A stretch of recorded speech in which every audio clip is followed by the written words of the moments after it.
Hello friends, welcome to my channel. मेरा नाम है ध्रुव और आप देख रहे हैं the learners community and technology. आज की वीडियो में हम बात करने जा रहे हैं सेकेंड ईयर के जो थर्ड सेमेस्टर होता है उसके पॉलिटिकल साइंस जो कॉम्पिटिटिव पॉलिटिक्स है उसका यूनिट 5 का पार्ट 2 जो दलीय व्यवस्था के बारे में है। फर्स्ट पार्ट में हमने एक दलीय व्यवस्था और जो दल होते हैं उनकी व्यवस्था किस प्रकार की जाती है इसके बारे में बात किया था। तो आज की वीडियो में हम द्विदलीय व्यवस्था और बहुदलीय व्यवस्था के बारे में सिंपली देखेंगे। तो चलिए आज की वीडियो को शुरू करते हैं। और अगर अभी तक आपने मेरा चैनल सब्सक्राइब नहीं किया तो चैनल को सब्सक्राइब करें। चलिए शुरू करते हैं।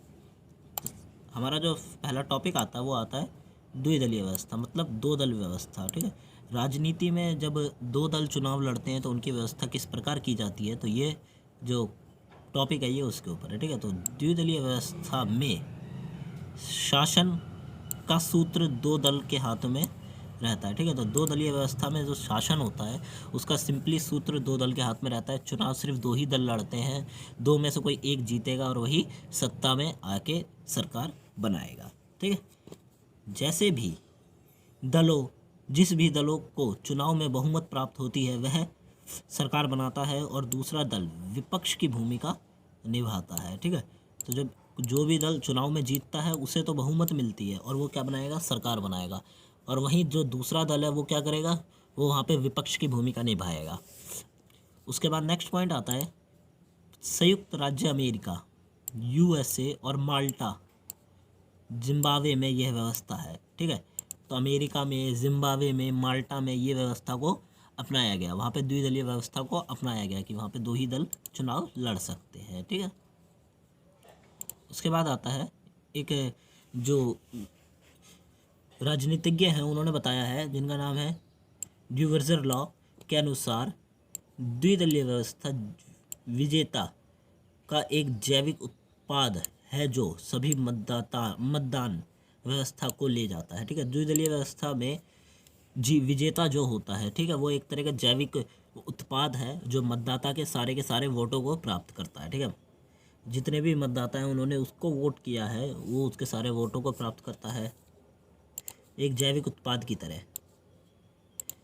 ब्रिटेन, कनाडा, ऑस्ट्रेलिया जैसे कुछ ऐसे भी देश हैं जो द्विदलीय व्यवस्था के बावजूद तीसरे दल के चुनाव में सीट जीतने के अवसर मिलते हैं। तीसरे दल कई बार गठबंधन की भी सरकार बनाते हैं। ठीक है, तो ब्रिटेन, कनाडा और ऑस्ट्रेलिया, तो ये कुछ ऐसे भी देश हैं जिनमें दो दलीय की व्यवस्था तो अपनाई गई है। ठीक है, वहाँ पे द्विदलीय व्यवस्था हम पढ़ेंगे तो कहेंगे वहाँ पे द्विदलीय व्यवस्था है, बट वहाँ पे छोटे मोटे तीसरे दल को भी अनुमति है चुनाव लड़ने की, और वो चुनाव अगर उन्हें कुछ वोट मिल जाते हैं तो वो गठबंधन की सरकार बना सकते हैं। ठीक है, इस प्रकार की वहाँ पे व्यवस्था की गई है कनाडा या फिर ऑस्ट्रेलिया में। उसके बाद हम देखें तो बहुदलीय व्यवस्था और द्विदलीय व्यवस्था एक दलीय व्यवस्था के विपरीत। ठीक है, किस प्रकार विपरीत चीज़ें हैं यहाँ पे बहुदलीय व्यवस्था के साथ द्विदलीय व्यवस्था। ठीक है, तो जहाँ पे बहुदल और जहाँ पे दो दल उनके बीच में क्या विपरीत है, क्या क्या अलग अलग है। तो बहुदलीय व्यवस्था में प्रभावी दलों की संख्या 2 से अधिक और 5 से कम होती है। ठीक है, बहुदलीय व्यवस्था को देखें तो वहाँ पे जो प्रभावी हैं, यहाँ पे प्रभावी शब्द का यूज़ किया गया है, अर्थात वह दल जो काफ़ी बड़े हैं, ठीक है, उनकी संख्या 2 से अधिक और 5 से कम होती है। जबकि द्विदलीय व्यवस्था में दो महत्वपूर्ण दल ही शामिल होते हैं। अब भारत में ही हम देखें तो भारत में बहुदलीय व्यवस्था है। ठीक है, आपको हर एक छोटे मोटे क्षेत्र में आपको एक दल मिल जाएगा, बट जो कुछ नामी दल हैं वो यही हैं, जैसे कि बीजेपी, कांग्रेस। ठीक है, और बीजेपी, कांग्रेस हो गया, यही 2-3 दल हैं जो बहुत ही ज़्यादा माने हैं, जिनका नाम चलता है। बाकी सब छोटे मोटे दल तो हर किसी क्षेत्र में आपको प्राप्त हो जाएंगे। बहुदलीय व्यवस्था के अंतर्गत गठबंधन सरकार को नियंत्रित कर सकता है, जबकि द्विदलीय व्यवस्था के अंतर्गत गठबंधन सरकार शायद ही कभी बनती है। बहुदलीय व्यवस्था में जो छोटे मोटे दल हैं उनको छोटे छोटे सीटें प्राप्त होकर वह गठबंधन की सरकार बना सकते हैं। वहीं अगर हम द्विदलीय व्यवस्था की बात करें तो वहाँ पे गठबंधन की सरकार शायद ही कभी बनी होगी। बहुत कम चांसेस है कि वहाँ पे गठबंधन की सरकार बनी होगी। दोनों में से एक दल को कभी ना कभी इतने वोट तो मिल ही जाते हैं जिससे कि वो पूर्ण बहुमत की सरकार को बना सके। ठीक है, फिर एक दलीय व्यवस्था के साथ द्विदलीय व्यवस्था क्यों विपरीत है। एक दलीय व्यवस्था में केवल एक ही दल को कानूनी रूप से मान्यता प्राप्त है तथा अन्य वैकल्पिक दलों की उपस्थिति यहाँ प्रतिबंधित है। ठीक है, एक दलीय व्यवस्था को देखें तो मैंने आपको पिछली वीडियो में बताया था कि वहाँ पे सिर्फ एक ही दल होता है जो चुनाव लड़ सकता है, ठीक है, और कानूनी रूप से वही दल सरकार भी बनाता है, ठीक है। तो चुनाव वो लड़े या ना लड़े एक ही बात है। वहाँ पे अन्य जो वैकल्पिक दल होते हैं उन्हें प्रतिबंधित किया जाता है, ठीक है, उन्हें बैन कर दिया जाता है वहाँ पे। चीन की कम्युनिस्ट पार्टी या क्यूबा की कम्युनिस्ट पार्टी जैसे एकमात्र दल के हाथों में शक्ति का केंद्रीकरण होता है, जबकि द्विदलीय व्यवस्था के अंतर्गत दो प्रमुख दलों के माध्यम से परिवर्तन की संभावना उपस्थित होती है, ठीक है। तो चीन की बात करें या फिर हम क्यूबा की बात करें, वहाँ पे एक दलीय व्यवस्था को ही अपनाया गया है। उसके बाद आता है द्विदलीय व्यवस्था के गुण क्या क्या हैं। द्विदलीय व्यवस्था के निम्नलिखित गुण पाए जाते हैं। कई विचारकों का मत है कि द्विदलीय व्यवस्था केंद्रीयवादी को प्रोत्साहित करता है और सामान्य उद्देश्यों को खोजता है, दल जिनकी इच्छाओं के प्रति जागरूक करता है, ठीक है। तो जो द्विदलीय व्यवस्था है उसके कुछ गुण में से एक ये भी है कि वो क्या करेगा, वो केंद्रवाद को, ठीक है, यहाँ पे केंद्रवाद शब्द का यूज़ किया गया। इसका अर्थ है केंद्रवाद का कि मतलब जितनी भी शक्तियाँ हैं उसे केंद्र में लाने पे ज़्यादा ध्यान दिया जाता है, ठीक है। जितने भी कार्य हैं उन्हें केंद्र के द्वारा किए जाने पे ज़्यादा ध्यान दिया जाता है। शक्तियाँ हो गई या फिर कार्य हो गए, ठीक है, जितने भी प्रकार की चीज़ें वो केंद्र के द्वारा की जाए, इस चीज़ पे ये ज़्यादा जोर देता है। और दूसरा ये क्या करता है, सामान्य उद्देश्यों की खोज करता है। ऐसे उद्देश्य जो कि जनता के सामान्य रूप से होने चाहिए उनकी खोज करता है और उन्हें कंप्लीट करता है। दल जन इच्छाओं के प्रति जागरूक रहता है।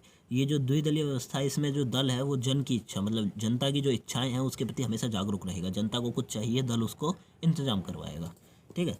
उसके बाद आता है कुछ सीमा तक यह सरल शासन व्यवस्था है, जबकि राजनीतिक स्थिरता पर केंद्रित है, ठीक है। कुछ सीमा तक ये सरल शासन व्यवस्था भी है, कहीं पे कठिन है। इसके कुछ क्षेत्र हैं जहाँ पे ये कठिन हो जाती है, कुछ क्षेत्र हैं जहाँ पे ये सही साधारण हो जाती है, ठीक है। बहुदलीय व्यवस्था में निरंकुश सरकार के विपरीत द्विदलीय व्यवस्था अधिक पसंद की जाती है, ठीक है। बहुदलीय व्यवस्था में ऐसी स्थिति भी आती है जहाँ पे निरंकुश संसद हो जाती है, ठीक है। एक विपक्ष हो गया, एक पक्ष हो गया, एक विपक्ष हो गया और एक बाकी गठबंधन की सरकार हो गई, ठीक है। तो यहाँ पे ये निरंकुश जो संसद बन जाती है एक तरह से, और वहीं द्विदलीय व्यवस्था में अधिक पसंद की जाती है। इसके अतिरिक्त यह कम मतदान विकल्प प्रदान करता है, जिससे समझना सरल है। अब द्विदलीय व्यवस्था में मतदान की जो विकल्प होते हैं वो बिल्कुल ही कम होते हैं। दो ही विकल्प में से आपको कुछ एक चुन के उसे वोट देना है, ठीक है। तो ये काफ़ी आसान हो जाता है लोगों के लिए समझना कि किसको वोट देना है, किसको नहीं देना, और राजनीति को भी समझना। उसके बाद आता है इसमें संगठित और मजबूत विरोधी दल होते हैं जो सरकार की रचनात्मक आलोचना करके सरकार को जन भावनाओं एवं जन कल्याण का ध्यान करवाते हैं। अब द्विदलीय व्यवस्था की हम बात करें तो वहाँ पे कुछ ऐसे विरोधी दल भी होते हैं जो कि सरकार, और प्रभावी भी होते हैं, वो इतने प्रभावी होते हैं कि सरकार पर दबाव डाल के, ठीक है, उसे उसकी जन कल्याण की जो भावनाएं हैं उसे याद दिलाते हैं। जन कल्याण में अगर कोई प्रॉब्लम है जनता को, तो ये जो विपक्ष का दल है ये सरकार को याद दिलाएगा कि आपको ये कार्य करना है, ठीक है। उसके बाद आता है द्विदलीय व्यवस्था के जो दोष हैं। लोग क्यों मानते हैं कि द्विदलीय व्यवस्था बेकार है, ठीक है। तो इसके कुछ कारण हैं कि कम प्रतिस्पर्धा होने पर मतदाताओं को कम विकल्प उपलब्ध कराने के लिए द्विदलीय व्यवस्था की आलोचना की जाती है, ठीक है। अब इसका जो पहला ही पॉइंट है वो इसका दोष भी है और वो इसका गुण भी है कि, ठीक है, कम विकल्प होते हैं तो लोगों को चुनने में आसानी होती है। वहीं कम विकल्प होते हैं तो, ठीक है, तो मतदाताओं को जो अच्छी पार्टी है उसको चुनने में परेशानी भी होती है, ठीक है। मतदाताओं के पास, अब सपोज़ करिए दो पार्टियाँ और दोनों पार्टी ही काम नहीं करती हैं जनता के लिए, तो उसे के पास अन्य विकल्प तो होना चाहिए चुनने के लिए, बट अन्य विकल्प नहीं है, ठीक है। इसीलिए उसकी आलोचना की जाती है क्योंकि यहाँ पे कम विकल्प है। अंतरदलीय समझौता, इंटर पार्टी कॉम्प्रोमाइज़ को प्रोत्साहित करने के कारण द्विदलीय व्यवस्था प्राय आलोचना की जाती है, ठीक है। अब अंतरीय दल समझौता होता है, दो पार्टियों के बीच में अंदर ही अंदर समझौते हो जाते हैं, ठीक है। तो इसीलिए इसकी आलोचना भी की जाती है कि अंदर समझौता हो जाता है, और अगर बहुदलीय व्यवस्था होती तो ये सब नहीं हो पाता। फिर रॉस पैरेट का मत है कि द्विदलीय व्यवस्था में दो बहुमत वाले दल भिन्न मामलों पर आवाज़ उठाने में विफल रहे हैं, ठीक है। काफ़ी मामलों पे जो दो दल होते हैं वो काफ़ी मामलों पे क्या करते हैं, आवाज़ नहीं उठा पाते हैं, ठीक है। अब आवाज़ नहीं उठा पाते हैं तो जो वो मुद्दे हैं, जो बड़े मुद्दे हैं, वो मुद्दे ही रह जाते हैं, वो कभी सॉल्व होते ही नहीं हैं, ठीक है। तो ये परेशानी बताई गई है। उसके बाद हम देखें आगे, तो इस प्रकार निरंकुश सरकार का निर्माण होता है। ठीक है, तो ये पॉइंट कुछ ऐसे ही लिखा गया है अलग से ही, इसका कुछ ज़्यादा फायदा है नहीं। तो अब हम चलते हैं बहुदलीय व्यवस्था की और देखते हैं बहुदलीय व्यवस्था में काफ़ी सारी इंपॉर्टेंट चीज़ें हैं। और आप बहुदलीय व्यवस्था को बहुत ध्यान से सुनिए, क्योंकि इसमें से क्वेश्चन काफ़ी ज़्यादा पूछे जा सकते हैं। इधर हमारा नेक्स्ट टॉपिक आता है बहुदलीय व्यवस्था। ठीक है, बहुदलीय व्यवस्था का सिंपल सा अर्थ है कि किसी भी राजनीति में या किसी भी देश में जब बहुत सारे दलों को अपनाया जाता है चुनाव लड़ने के लिए, तो वो बहुदलीय व्यवस्था कहलाती है। अब इसके जो कुछ इंपॉर्टेंट पॉइंट्स हैं वो देख लेते हैं। ठीक है? तो बहुदलीय व्यवस्था नए मुद्दों के राजनीतिकरण का आधार बनता है। ठीक है, कुछ ऐसे मुद्दे जो नए नए आते रहते हैं। ठीक है, सपोज करिए एक सरकार का टाइम पीरियड चल रहा है। ठीक है, उस टाइम पीरियड में कुछ राजनीति से जुड़े कुछ नए मुद्दे आए, तो क्या करेगा बहुदलीय व्यवस्था उन नए मुद्दों को उठाएगा। ठीक है, और उन्हें क्या करेगा, उन्हें समाप्त करने की भी कोशिश करेगा, ऐसे मुद्दों के ऊपर कार्य करेगा। ठीक है, तो ये उसका कहलाता है। उसके बाद बहुदलीय व्यवस्था का जो नेक्स्ट पॉइंट है कि बहुदलीय व्यवस्था के कई दूसरे राजनीतिक दल प्रतिस्पर्धा करते हैं। ठीक है, बहुदलीय व्यवस्था में कई दूसरे राजनीतिक दल प्रतिस्पर्धा करते हैं और चुनाव जीतने वाला सरकार बनाता है।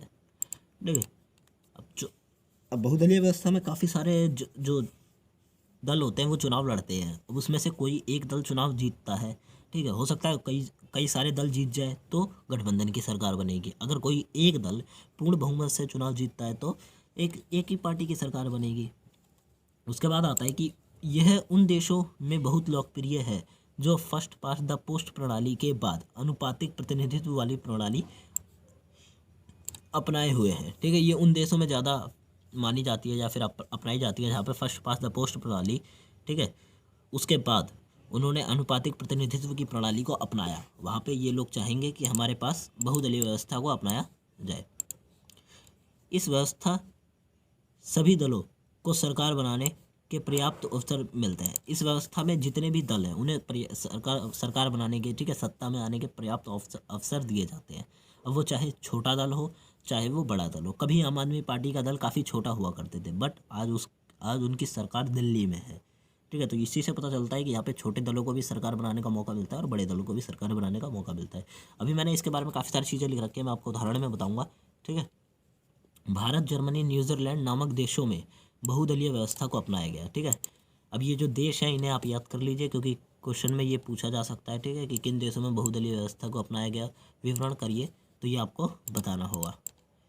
उसके बाद आता है इस व्यवस्था में अगर कोई दल सरकार बनाने के लिए आवश्यक वोट प्राप्त नहीं करता तो वह अन्य पार्टी के साथ मिलकर सरकार बना सकता है। इसे गठबंधन की सरकार कहा जाता है। ठीक है, अब सपोज करिए इतना बड़ा एक देश है। ठीक है, इसमें मतदान हुए, सब पार्टियों ने टोटल मतदान गेन करे। ठीक है, अब इस वाली पार्टी को, तो जो ये वाली पार्टी है, ठीक है, इसको इतने वोट नहीं मिले कि वो सरकार बना ले, तो वो क्या करेगी, वो ये पार्टी चाहे तो इसके साथ मिलकर सरकार बना लेगी, चाहे इसके साथ मिलकर सरकार बना लेगी। ठीक है, तो इस प्रकार सरकार बनाई जा सकती है। तो इसे क्या कहते हैं, इसे सिंपली गठबंधन की सरकार कहा जाता है।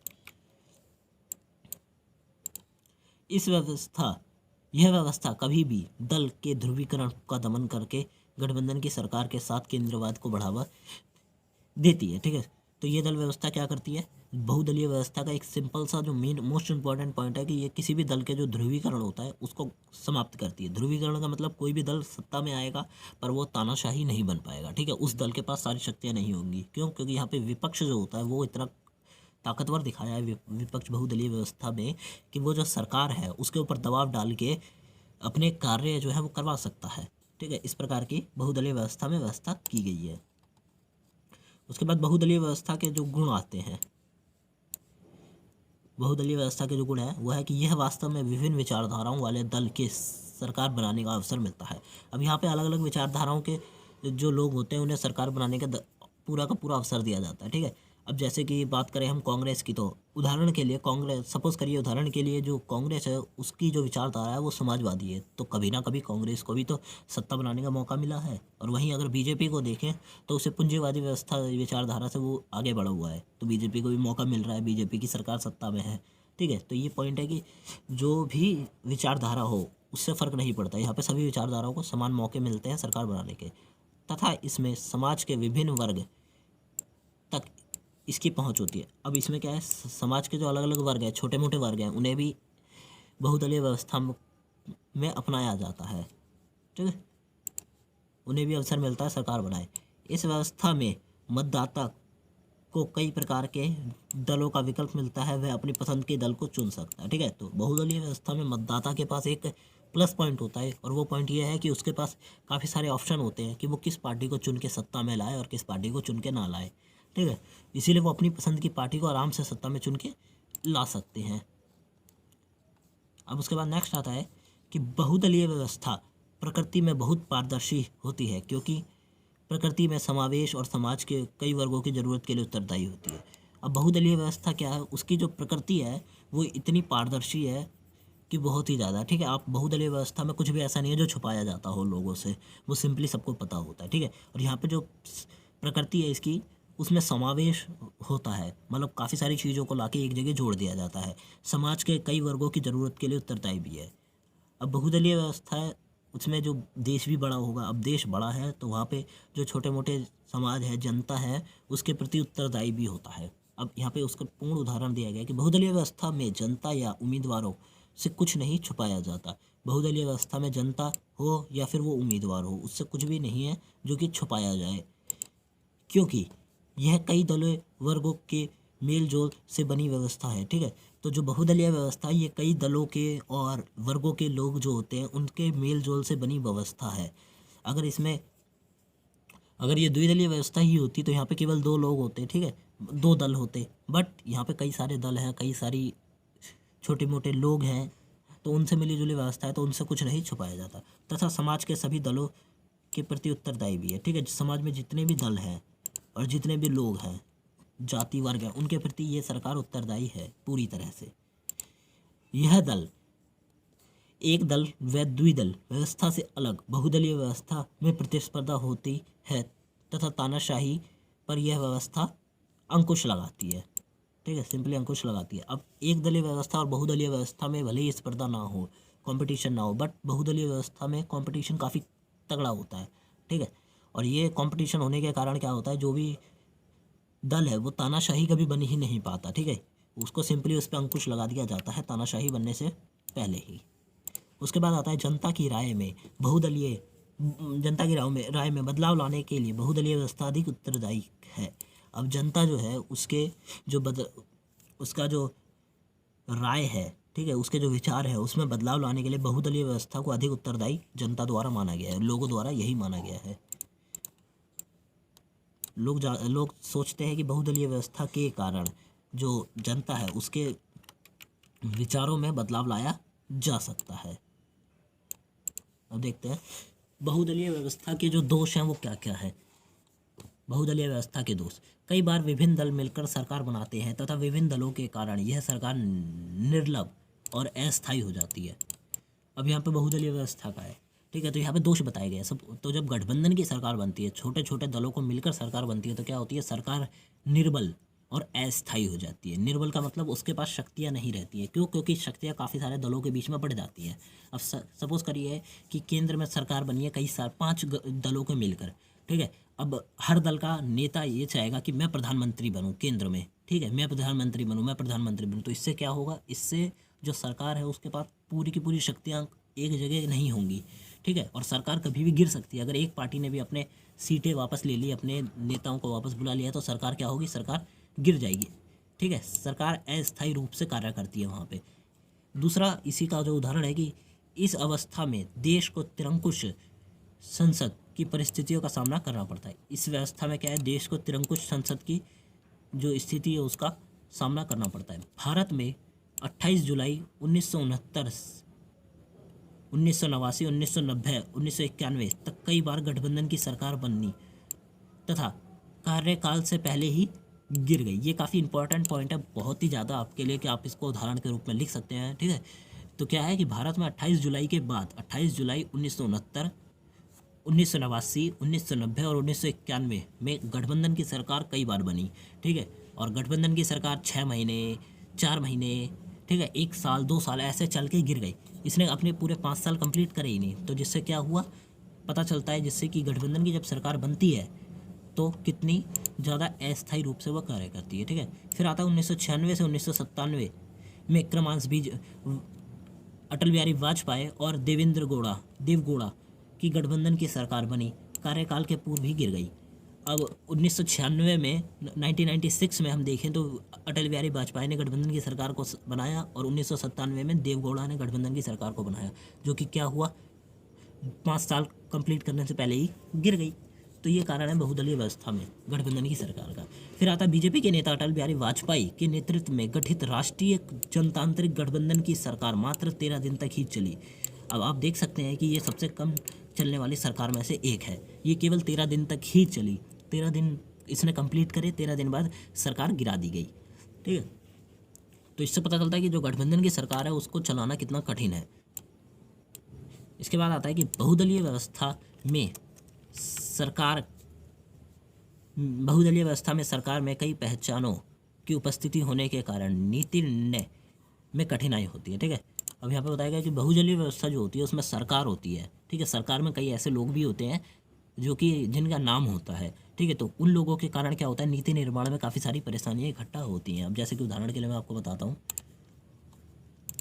कई दलों के कारण सरकार द्वारा बनाई गई नीतियों का विरोध अन्य दलों द्वारा किया जाता है, जिसके कारण नीति निर्माण में परेशानी होती है। ठीक है, तो कई ऐसे भी दल हैं जो कि सरकार द्वारा बनाई गई जो नीतियां हैं उसका साफ साफ विरोध करते हैं, सरकार को कहते हैं कि हम इस नीति को नहीं मानेंगे। ठीक है, जनता को भी समझाते हैं कि ये नीति उनके लिए कितनी विरोधी है। तो ये कुछ दलों के कार्य होते हैं। ठीक है, अब इसके लिए उदाहरण के रूप में हम देख सकें तो उदाहरण में वर्तमान में बीजेपी की सरकार द्वारा कृषि पर 3 कानून को बनाया गया, फिर किसानों के द्वारा बने दलों ने इसका विरोध किया तथा कुछ समय बाद कई राजनीतिक दल जैसे कांग्रेस, आम आदमी पार्टी, जैसे आप कहा जाता है, आप जैसे दल भी इस विरोध का समर्थन करने लगे। ठीक है, तो ये उदाहरण आप उसमें लिख सकते हैं। ठीक है, सिंपली कि जो बीजेपी की सरकार है उसके द्वारा 3 कानून बनाए गए, जो कि आपको पता ही है, जो वर्तमान में काफ़ी ज़्यादा पॉपुलर है। ठीक है, तो कानून बनाए गए, उसके बाद क्या हुआ, किसानों द्वारा बनाई गई कुछ पार्टियां जैसे किसान पार्टी हो गई और ऐसी भी काफ़ी सारी पार्टियां हैं। ठीक है, उनके द्वारा इसका सिंपली विरोध किया गया। उन्होंने साफ मना कर दिया कि हम इन कानूनों को नहीं मानेंगे। बट वहीं कुछ समय बाद हम देखें तो कांग्रेस के जो नेता हैं वो वहाँ पहुँच जाते हैं। ठीक है, कांग्रेस के नेता वहाँ पहुँच जाते हैं, आम आदमी पार्टी के नेता वहाँ जाके पहुँच जाते हैं, और ये जो विरोध चल रहा है उसका क्या करते हैं, उसका सिंपली समर्थन करते हैं, उसका समर्थन करते हैं। ठीक है, तो जिससे कि जो सरकार के द्वारा बनाई गई नीतियाँ हैं उनको कठिन होता है, उनको सरकार को इन नीतियों को बदलना या फिर बाकी चीज़ें करना। ठीक है, इससे पहले 3 तलाक पर जो बिल आया था उसकी भी बड़े स्तर पर विरोध किया गया था। इससे पहले जो 3 तलाक का बिल सरकार द्वारा लाया गया था, ठीक है, उस पर भी जो मुस्लिम कम्युनिटी है उसके काफ़ी लोगों ने इसका टोटली विरोध किया था। इस व्यवस्था में किसी भी बिल को संसद में लाने से पहले दल के अंदर बहुत सारी विचार विमर्श किए जाते हैं। ठीक है, अब जो बहुदलीय व्यवस्था है इसके अंदर जब भी कोई बिल संसद में आना होता है, उसे पास करवाना होता है, उससे पहले उसे क्या करा जाता है, उसको अपने जो सरकार सत्ता में है, ठीक है, वो सरकार बिल लेके आएगी, तो उससे पहले सरकार उस बिल के बारे में काफ़ी सारे विचार विमर्श करेगी, इतने उसको सोचेगी कि अगर हम ये बिल पास करवाते हैं तो जनता पर इसका क्या असर पड़ेगा। ठीक है, कौन सी कम्युनिटी है जो इसका विरोध करेगी, कौन सी कम्युनिटी है जो इसका समर्थन करेगी, तो ये सब देखा गया है। और देखा जाता है कि यह बिल समाज के सभी वर्गों को लाभ देगी या केवल कुछ वर्गों को ही। ठीक है, ये भी देखा जाता है कि ये जो बिल है लाया जा रहा है ये समाज के एक वर्ग को लाभ देगी या कई वर्गों को लाभ देगी। उसके बाद नेक्स्ट पॉइंट आता है कि सरकार के निर्माण के समय दलों के बीच में होने वाले सौदेबाजी का अभाव राजनीतिक भ्रष्टाचार का उन्नत रूप है। अब नेक्स्ट पॉइंट आता है जो थर्ड पॉइंट कहलाता है कि सरकार का जब निर्माण होता है तो उसके बीच में जो भी राजनीतिक दलों के बीच में सौदेबाजी होती है, ठीक है, अब वो नहीं होती है बहुदलीय व्यवस्था में, जिसके कारण क्या होता है कि जो सरकार है वो भ्रष्टाचारी बन जाती है। राजनीतिक भ्रष्टाचार का उन्नत रूप है, राजनीतिक भ्रष्टाचार का सिंपल सा उन्नत रूप है। अर्थ, जो भी दल सरकार बनाएगा वह भ्रष्टाचारी रूप से कार्य करेगा। ये बहुदलीय व्यवस्था में लोगों की ये सोच होती है, मतलब जो राजनीतिज्ञ हैं वो ये सोचते हैं। उदाहरण के लिए चारा घोटाला जैसे बड़े घोटाले हैं जो यह दर्शाते हैं कि दल भ्रष्टाचारी हो सकता है। ठीक है, चारा घोटाला जो कि यूपी में किया गया था, ठीक है, उससे ये पता चलता है कि जो दल है वो भी भ्रष्टाचार करके घोटाला कर सकते हैं। नेक्स्ट पॉइंट आता है जो फोर्थ पॉइंट है आपका, कि गठबंधन की सरकार भाषाई या क्षेत्रीय दलों की उपस्थिति क्षेत्र विशेष के विकास को राष्ट्रीय विकास की तुलना में अधिक महत्व देती है। जो गठबंधन की सरकार होती है वो क्या करती है, अब सपोज करिए छोटे छोटे क्षेत्रों से मिलकर गठबंधन की सरकार बनाई गई, तो जो छोटे छोटे दल हैं वो क्या करेंगे, वो पहले अपने छोटे से भाषाई या फिर जो क्षेत्रीय दल हैं वहाँ पे अपने क्षेत्र का विकास पहले करेंगे, ना कि राष्ट्रीय विकास का। वहीं अगर तुलना करें हम बड़ी पार्टियों का, जैसे बीजेपी हो गई, कांग्रेस हो गई, ठीक है, ये पार्टी क्या करेंगी, ये पार्टी अगर सत्ता में आती है तो ये पार्टी राष्ट्र के विकास की तुलना में अधिक महत्व देंगी, ठीक है, राष्ट्र के विकास की तुलना में अधिक कार्य करेंगे। यहाँ पे मैंने आपको सिंपली इसमें भी बताया कि अर्थात क्षेत्रीय दल अपने क्षेत्र के विकास पर अधिक महत्व देंगे ना कि राष्ट्रीय विकास पर। अगर राष्ट्रीय पार्टी अपने राष्ट्र के विकास को अधिक महत्व देगी, ठीक है, क्षेत्र की पार्टी अपने क्षेत्र के विकास पर और जो राष्ट्र की पार्टी है वो अपने राष्ट्र के विकास पर अधिक ध्यान देंगी, ठीक है। तो ये थी आज की वीडियो। अगर आपको वीडियो अच्छी लगी तो वीडियो को लाइक करें, चैनल को सब्सक्राइब करना ना भूलें, वीडियो को अपने फ्रेंड्स के साथ शेयर करें। और अगर आपको वीडियो से जुड़े कोई भी पॉइंट में अगर आपको डाउट है तो मेरे को कमेंट बॉक्स में मेरे को जरूर बताएं, मैं आपके जो पॉइंट आउट्स हैं उनको जरूर क्लियर करूँगा, ठीक है। आपके जो क्वेरीज हैं उनको हम क्लियर करेंगे। और इसके नोट्स आपको डिस्क्रिप्शन बॉक्स में दी गई लिंक से आपको सिंपली मिल जाएंगे, तो आप इसको डाउनलोड करें और इन नोट्स से अपने जो स्टडी है उसको आगे बढ़ाएं। और सिंपली मैं आपको एक चीज़ ज़रूर बता देता हूँ कि ये जो नोट्स हैं ये नोट्स आपको सिर्फ एक आइडिया देने के लिए है कि आंसर का जो रूप है वो किस तरह लिखा जाएगा, बट ये प्रॉपर आंसर नहीं है, ठीक है। मेरे को कुछ कमेंट ऐसे भी आए हैं कि सर ये आंसर छोटे हैं इंग्लिश में भी और पॉलिटिकल में भी, ठीक है। तो ये आंसर के सिर्फ आइडियाज़ हैं, ना कि आंसर हैं प्रॉपरली। आपको पूरा आंसर आपको खुद लिखना होगा, मैं आपको सिर्फ आइडिया दे सकता हूँ, ठीक है। तो चलिए मिलते हैं अगली वीडियो में। So thanks for visiting on my channel.